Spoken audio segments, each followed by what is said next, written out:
के हो नि भन त के हो नि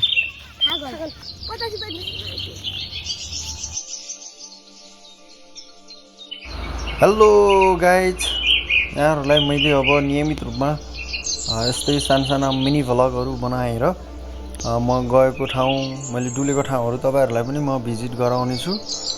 यहाँहरूले ध्यान दिएर मजाले हेर्नु होला। हिजो म यात्रा गर्दै थिएँ।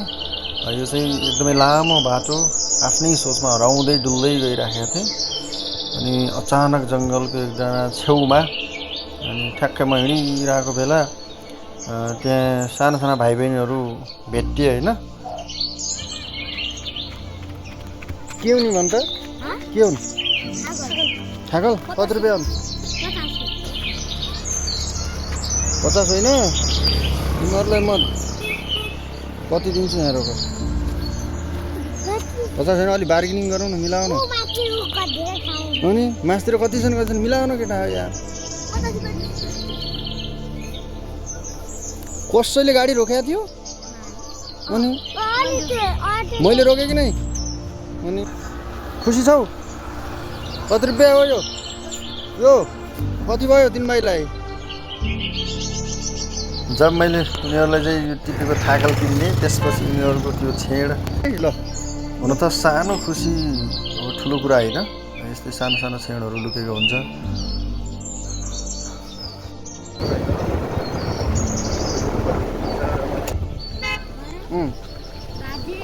को जिन्दगीमा यस्तो सानो कुराहरूमा पनि एकदमै खुसी हुने उमेर भनेको यही नै हो होइन। दिन प्रतिदिन उमेर बढ्दै गयो भने त साना खुसीहरू होइन ठुला खुसी भए पनि दुःखी भइँदो रहेछ क्या। तर अब जिन्दगी भाग्नमा दिन त पुराना नै राम्रा थिए क्या गाह्रो त। अब त जे जस्तो भनेको बच्चाको उमेरमा थाकल खाइदियो, गाउँका काफल खाइदियो, कुखुरा खाइदियो, मैसेलु खाइदियो होइन। यहाँहरूले हेर्दै हुनेछ भनेको म आशावादी पनि छु र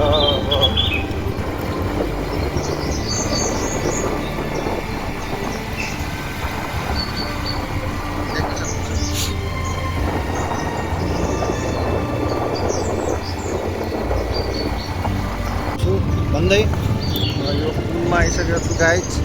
देख्न सक्नुहुन्छ हेर्दाखेरि कर्णाली पुल जस्तै छ अनि गाडीहरू एकदमै बिजी रोड हो यो। अब हामी केही भिडियो एकदमै छोटो भए पनि यो पहिलो भिडियो रहेको छ। अब यस्तै भिडियोहरू निरन्तर आउनेछ। लाइक कमेन्ट सब्सक्राइब गर्नु होला।